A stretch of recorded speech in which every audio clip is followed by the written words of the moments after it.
शुभंकरं करुणावतारं संसारसारं भुजगेन्द्रहारं सदा वसन्तं हृदयारविन्दे भावं भवानी सहितं नमामि। ओम सर्वमंगलमांगल्ये शिवे सर्वार्थसाधिके शरण्ये त्र्यंबके गौरी नारायणी नमस्तुते। ओम कैलाशपते शिव नमः। ओम केदारनाथ शिव नमः। ओम नीलकंठ महादेवाय नमः। ओम तारकेश्वर महादेवाय नमः। ओम उज्जैन महाकाल देवाय नमः। ओम त्र्यंबकेश्वर देवाय नमः। ओम सोमनाथेश्वर देवाय नमः। ओम शंभ सदाशिवाय नमः। ओम वैद्यनाथ धाम स्थितं बाबा वैद्यनाथ दिव्याय नमः। ओम काशी विश्वनाथ देवाय नमः। ओम रामेश्वरं शिवाय नमः। सर्वेभ्यो देवेभ्यो नमः। सर्वेभ्यां देवेभ्यां नमः। सर्वरूपमयी देवीं सर्वदेवीमयो जगत्ततो वयं विश्वरूपा त्वां नमामि परमेश्वरीं। ओम दुर्गाय नमः। तो भक्तों, जिज्ञासुओं और ईश्वर के जो वाहन हैं या ईश्वर के जो प्रतिनिधि हैं उन सभी को भगवान शिव की कृपा मिले, ऐसे हम प्रार्थना करते हैं। भगवान शिव के महामृत्युंजय मंत्र का भी सब जप करते हैं। ओम हम जुम शिवम त्र्यंबकम यजामहे सुगंधि पुष्टिवर्धनम उर्वारुक्मिव वैद्यनाथ मृत्योर्मुक्षीयवयमृतात् शिवजुम हम। ओम हम जुम शिवम त्र्यंबकम यज्ञामहे सुगंधिम पुष्टिवर्धनम उर्वारुक्मिव वैद्यनाथ मृत्योर्मुक्षीयवयमृतात् शिवजुम हम। ओम नमामि शमीशाननिर्वाणरूपं विभुं व्यापकं ब्रह्मवेदस्वरूपं निजं निर्गुणं निर्विकल्पं निरीहं चिदाकाशमाकाशवासं भजेऽहम्। प्रचण्डं प्रकृष्टं प्रगल्भं परेशम् अखण्डम् अजं भानुकोटिप्रकाशं प्रियं शूलनिर्मूलनं शूलपाणिं भजेऽहं भवानीं पतिं भावगम्यं कलातीतकल्याणकल्पान्तिकारि सदा सज्जनानन्ददाता पुरारिं न यावत् सुखं शान्तिसन्तापनाशं सदा सर्वदा शम्भुतुभ्यं नमामि। जानामि योगं जपं चैव पूजां नतोऽहं सदा सर्वदा शम्भुतुभ्यं। ओम नमः शिवाय। ओम मन्दारमाला कुलितालकायै कपालमालाङ्कितशेखरायै दिव्याम्बरायै च दिगम्बरायै तस्मै नकाराय नमः शिवाय। ओम नमः शिवाय।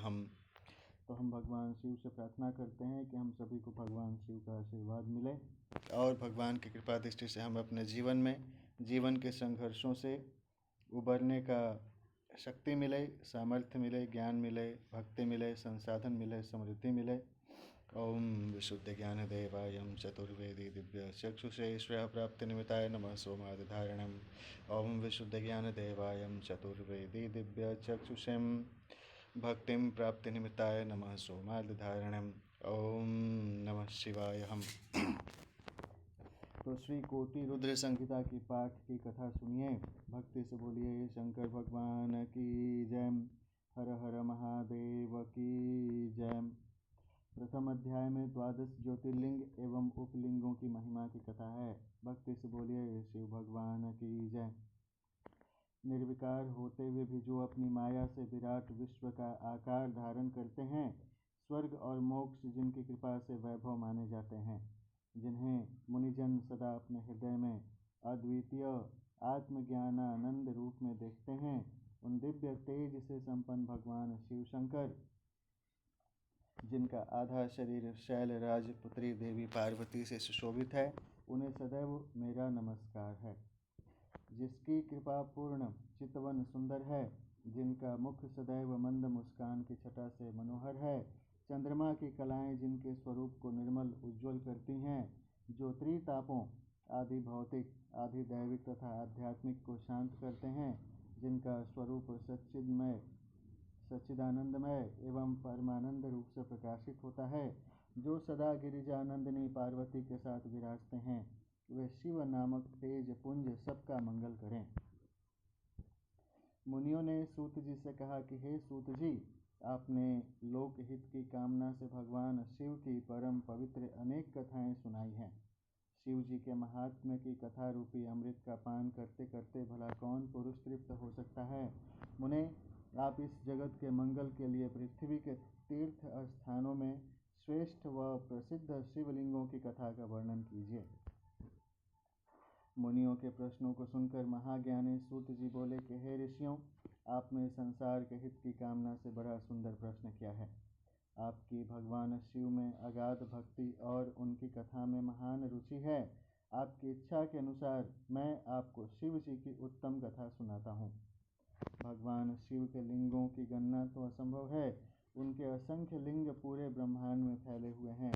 अब मैं आपको मुख्य शिवलिंगों की कथा सुनाता हूँ। भक्ति से बोलिए शिव भगवान की जय। सौराष्ट्र में सोमनाथ शिव जी हैं, श्रीशैल में मल्लिकार्जुन, उज्जैन में महाकालेश्वर, ओंकारेश्वर जी में परमेश्वर, हिमालय पर्वत पर केदारेश्वर, डाकिनी क्षेत्र में भीमशंकर, काशी में विश्वनाथ शिव शंकर, गोमती नदी के तट पर त्र्यंबकेश्वर, सेतुबंध में रामेश्वर एवं शिवालय में घुष्मेश्वर। और जैसे अलग अलग जगह के हैं, जैसे मेरा गांव बभनपुरा अभी मैं रह रहा हूं, तो बभनपुरेश्वर शिव मंदिर हो गया, ननिहाल कुरकुरी हो गया तो कुरकुरीश्वर शिव मंदिर हो गया। अपना अपना गांव के नाम लगा करके अपने शिव मंदिर का नाम लिख सकते हैं। तो शिवलिंग 12 ज्योतिर्लिंग विद्यमान हैं, जो भगवान सूर्य को भी हम ज्योतिर्लिंग ही कहते हैं। हे सूर्य सहस्त्राण सो तेजोराशि जगतपते अनुकंपम वयम भक्ताम गृहानार्घम दिवाकरम। ओम नमः शिवाय हम उपमा डिग्री दिया जाता है उसी तरीके से, जैसे विद्वान है जो बहुत पढ़ लिख गया तो उनको हम नमस्कार करते हैं। चंद्रशेखर भी भगवान शिव का एक नाम है। चंद्रमा को भी हम शिवलिंग कहते हैं, शांत सदा शिवलिंग है। अमरनाथ भगवान शिव भी हैं जो बर्फ़ के बने होते हैं, उनको भी नमस्कार है। तो कहते हैं गोमती के तट नदी के तट पर त्र्यंबकेश्वर, सेतुबंध में रामेश्वर जिनकी स्थापना राम जी ने की थी, शिवालय में घुष्मेश्वर नामक 12 ज्योतिर्लिंग विद्यमान हैं। जो मनुष्य प्रातः उठकर इन 12 ज्योतिर्लिंगों का स्मरण कर पूजन व उपासना करता है, उसके सभी पाप नष्ट हो जाते हैं और सभी कामनाएं एवं मनोरथ सिद्ध हो जाते हैं। इन ज्योतिर्लिंगों पर चढ़ा हुआ नैवेद्य का प्रसाद ग्रहण करने से मनुष्यों के सभी पाप नष्ट हो जाते हैं तथा समस्त भोगों को भोग कर वह मोक्ष को प्राप्त होता है। निम्न जाति का कोई व्यक्ति यदि किसी लिंग का दर्शन कर ले, शिवलिंग का दर्शन कर ले, तो वह उच्च कुल में जन्म लेता है। इन 12 ज्योतिर्लिंगों की महिमा का वर्णन स्वयं ब्रह्मा जी, श्रीहरि विष्णु जी व अन्य देवता भी नहीं कर सकते। धरती और समुद्र के मिलने वाले स्थान पर सोमेश्वर शिव जी का अन्नकेश नामक लिंग है। अन्नपूर्णा देवी के पति भगवान शिव भी हैं, उनको भी नमस्कार है। मल्लिकार्जुन से प्रकट रुद्रेश्वर नामक उपलिंग जग प्रसिद्ध है और भृगु में स्थित है। नर्मदा नदी के तट पर स्थित महाकाल शिवलिंग का दुग्धेश नामक उपलिंग है जो सुख देने वाला है। इसी प्रकार ओंकारेश्वर का उपलिंग करदमेश्वर नाम से बिंदु सरोवर के तट पर है। केदारेश्वर शिव का उपलिंग भूतेश्वर नाम से यमुना नदी के तट पर है, यह पापों का नाश करता है। भीमेश्वर उपलिंग भीमशंकर नामक ज्योतिर्लिंग का है और सह्य पर्वत पर स्थित हैं। इन सभी नाम में आप ईश्वर का नाम सुनेंगे। ईश्वर यानी भगवान, भगवान यानी जिनको हम गॉड भी कहते हैं। नागेश्वर जो नागों के ईश्वर हैं, हम उनसे प्रार्थना करते हैं कि विष उतार दें लोगों को। तो नागेश्वर का उपलिंग मल्लिका सरस्वती तट पर भूतेश्वर नाम से स्थित हैं, जो भूतों के ईश्वर हैं और उनको पुनर्जन्म देते हैं कि वह अपना काम पूरा करें। जैसे मान लिया किसी ने किसी के ऊपर अपना गुस्सा दिखाया, तो जैसे दिन होता है, रात होने के बाद फिर नया दिन होता है, वह व्यक्ति चला गया, उसका प्रकोप खत्म हो गया, जो व्यक्ति था उसका तबीयत फिर ठीक हो जाए, वह फिर स्वस्थ हो जाए, ऐसे हम ईश्वर से प्रार्थना करते हैं। भगवान तो त्रिकालेश्वर हैं और भूतकाल, वर्तमान काल, भविष्य काल का नियमन करके हर एक जीव योनि को अपने जीवन में धर्म कर्म करने का मौका दे सकते हैं। ऐसी ईश्वर से प्रार्थना होती है।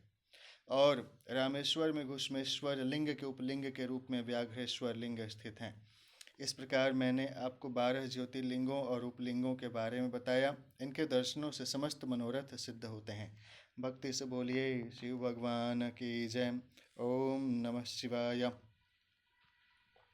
अब दूसरे अध्याय की कथा है। पूर्व दिशा स्थित शिवलिंग की कथा सुनिए। भक्ति से बोलिए शिव भगवान की जय।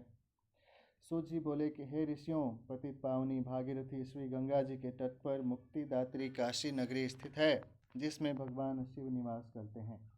यहीं पर कृतिका बाशेश्वर शिवलिंग स्थित हैं, जो सब भक्तों की कामनाओं को पूर्ण कर उन्हें मुक्ति प्रदान करता है। यहीं तिलभांडेश्वर, दशाश्वमेध, गंगा सागर, संगमेश्वर आदि अनेक शिवलिंग स्थित हैं।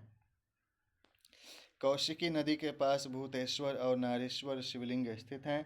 उत्तर प्रदेश में स्थित नाथेश्वर एवं दूतेश्वर नामक शिवलिंग सभी मनोरथों को पूरा करने वाले हैं। ऋषि दधीची के युद्ध स्थल पर श्रृंगेश्वर, वैद्यनाथ तथा जंपेश्वर, गोपेश्वर, रंगेश्वर, रामेश्वर, नागेश्वर, कामेश्वर, बितलेश्वर, व्यासेश्वर, सुकेश्वर, वांडेश्वर, हंकारेश्वर, सुरोचनेश्वर, भूतेश्वर, संगमेश्वर और भी जो बहुत बड़ा शिव पूजा पाठ करवाते हैं उनका भी नाम लिखा जा सकता है। जिन्होंने मान लिया कोई बहुत बड़ा शिव जी का यज्ञ हवन करवाया, जिन्होंने करोड़ों रुपया का दान दिया, तो उनके नाम से भी एक शिवलिंग की स्थापना कर दी जा सकती है और उनका भी नाम उसमें लगा दिया जा सकता है कि फलना भक्त के नाम से एक शिवलिंग बना है। तो फलना भक्तेश्वर के नाम से हो गया। आप लोग अपना अपना नाम लिख करके अपना पूजा पाठ यज्ञ करवा सकते हैं। तो नामक सभी शिवलिंग सभी प्राणियों के पापों का नाश करने वाले हैं। इसी प्रकार त्रिप्तका नदी के किनारे कुमारेश्वर, सिद्धेश्वर, सेनेश्वर, रामेश्वर, कुंभेश्वर, नदीश्वर, पुंजेश्वर, भीटा में भीटेश्वर शिवलिंग भी हैं। पटना में पटना साहिब शिवलिंग भी हैं। आदि शिवलिंग स्थित हैं। सभी को नमस्कार है। तो दशाश्वमेध नामक तीर्थ जो प्रयाग में है, धर्म अर्थ काम मोक्ष देने वाले हैं और यहाँ पर ब्रह्म शिवलिंग स्थित हैं। खगोल में भी एक शिवलिंग का पूजा होता है, वहाँ भी लोग जाते हैं। तो दशाश्वमेध नामक तीर्थ जो प्रयाग में है, धर्म अर्थ काम मोक्ष देने वाला है और यहाँ पर ब्रह्म शिवलिंग स्थित हैं। यह शिवलिंग स्वयं ब्रह्मा जी द्वारा स्थापित है। सोमेश्वर, ब्रह्म तेज वर्धक, भारद्वाजेश्वर, शूलटंकेश्वर एवं माधवेश्वर शिवलिंग भी यहीं स्थित हैं। भवनपुरा में शिवलिंग है, भवनपुरेश्वर शिवलिंग है। दानापुर, भुसौला दानापुर में भी शिवलिंग है। नदी नहर के पास, इमली के पेड़ के पास, वहाँ भी जाइए, वहाँ भी पूजा कर सकते हैं। दानापुरेश्वर शिवलिंग मंदिर है, वहाँ भी लोग पूजा करते हैं, प्रसाद मिल सकता है। लोग अपना अपना भक्त अपना अपना पंडित जी को ले जा करके पूजा करवा सकते हैं। भक्ति से बोलिए शंकर भगवान की जय। तो रघुवंशियों की नगरी अयोध्या में नागेश शिवलिंग स्थित हैं, जो भक्तों को सुख देने वाले तथा अभिष्ट को पूर्ण करने वाला है। इसी नगरी में भुवनेश्वर व लोकेश्वर नामक महाशिवलिंग स्थित हैं। कामेश्वर, शुद्धिकर्ता गणेश, शुक्रेश्वर एवं शुक्र सिद्धि नामक शिवलिंग लोक कल्याण हेतु स्थापित किए गए हैं।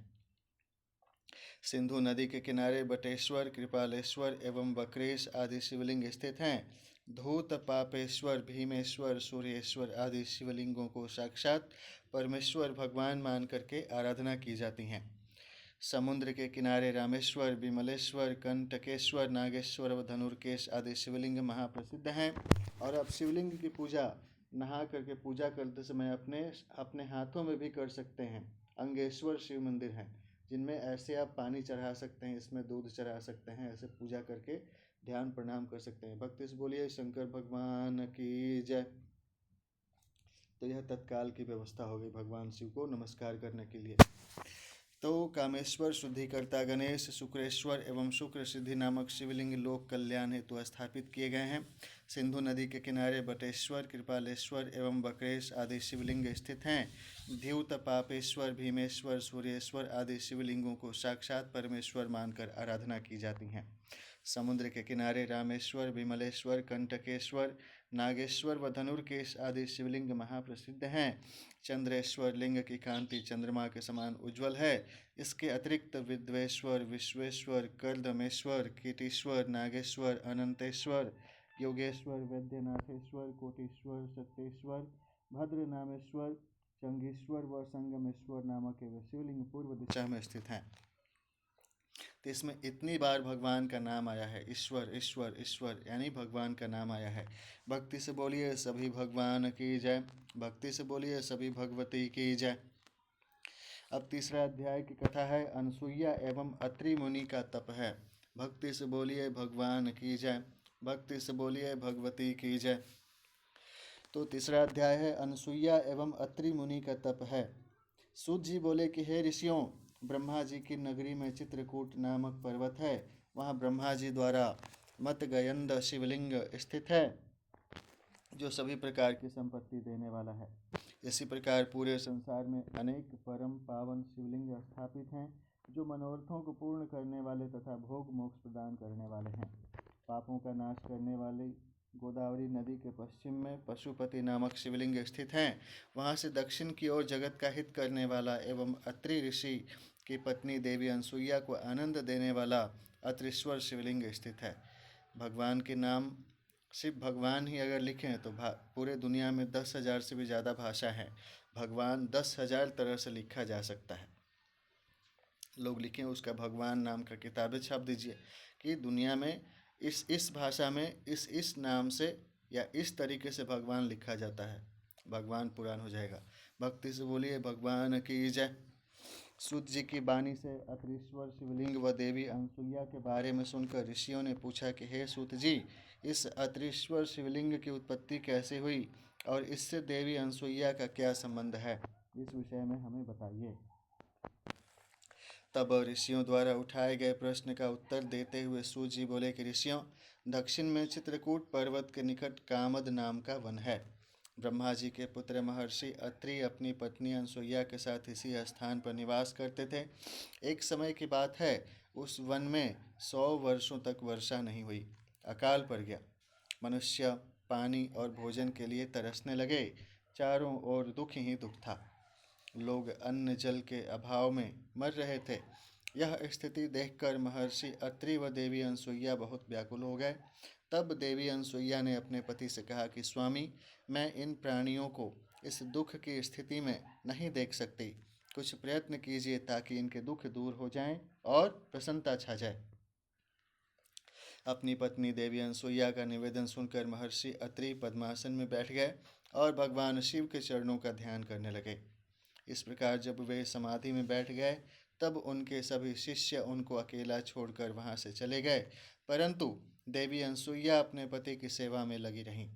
उन्होंने भगवान शिव की मूर्ति स्थापित की और फिर उसकी विधि पूर्वक पूजा अर्चना की। इस प्रकार वे भी शिव जी की आराधना में लीन हो गई। जब देवताओं को इसका ज्ञान हुआ तो वे अत्रि और अनसुईया के आश्रम में पधारे। उनके साथ गंगा नदी भी थी। वे देवी अनसुईया की प्रशंसा करते हुए बोले कि हमने देवी अनसुईया जैसी भक्ति आज तक नहीं देखी, जो पति धर्म और भक्ति धर्म का एक साथ दृढ़ता से पालन कर रही हैं। निश्चय ही आप दोनों धन्य हैं। यह कहकर अन्य देवता अपने स्थान को चले गए, परंतु भगवान शिव व गंगा जी ने वहीं निवास किया। ओम गंगे चैव जमुने चैव गोदावरी कृष्णा कावेरी नर्मदा सिंधु कावेरी जलेस्मिन् सन्निधि कुरु। ओम पुंडरीकाक्ष पुनातुम औंग पवित्र पवित्रवां सर्वास्थांगतो पिवा यः स्मरेत् पुंडरीकाक्षं सभाय अभ्यंतरं शुचि पुंडरीकाक्ष पुनातुम। ओम नमः शिवाय। गंगा जी बोली कि देवी अनसुईया का हित किए बिना मैं यहाँ से कहीं नहीं जाऊँगी। तो भगवान शिव अंश रूप में महर्षि अत्रि के आश्रम में रहे और कैलाश पर्वत पर चले गए। महर्षि अपनी तपस्या में पूर्व की भांति लगे रहे। इस प्रकार अकाल पड़ते पड़ते 54 वर्ष बीत गए। देवी अनसुईया भी अपने वचन को निभाती रहीं कि पृथ्वी पर वर्षा से पूर्व मैं अन्न जल ग्रहण नहीं करूँगी।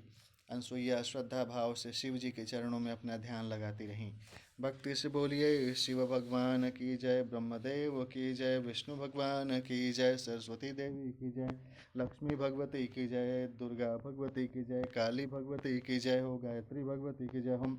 ओम नमः शिवाय। हम ओम भूर्भुवस्सुः तत्सवितुर्वरेण्यं भर्गो देवस्य धीमहि धियो यो नः प्रचोदयात्। ओम भूर्भुवस्सुः तत्सवितुर्वरेण्यं भर्गो देवस्य धीमहि धियो यो नः प्रचोदयात्। हम ओम भूर्भुवस्वः तत्सवितुर्वरेण्यं भर्गो देवस्य धीमहि धियो यो नः प्रचोदयात्। ओम भूर्भुवस्वः तत्सवितुर्वरेण्यं भर्गो देवस्य धीमहि धियो यो नः प्रचोदयात्। ओम भूर्भुवस्वः तत्सवितुर्वरेण्यं भर्गो देवस्य धीमहि धियो यो नः प्रचोदयात्। ओम ब्रह्मा मुरारितिक्रान्तकारिं भानु शशि भूमिसुतो बुधश्चं गुरुश्च शुक्रौ शनिराहु केतुं सर्वे ग्रह शांति कुरु भवन्तु। अब अगले एपिसोड में हम आपके साथ अगले अध्याय की अत्रेश्वर की महिमा की वर्णन की कथा सुनेंगे। तब तक आप लोग अपना अपना कार्य करते रहें और बीच बीच में भगवान का ही नाम लेते रहें। बोलिए हर हर महादेव की जय। ओम नमः शिवाय।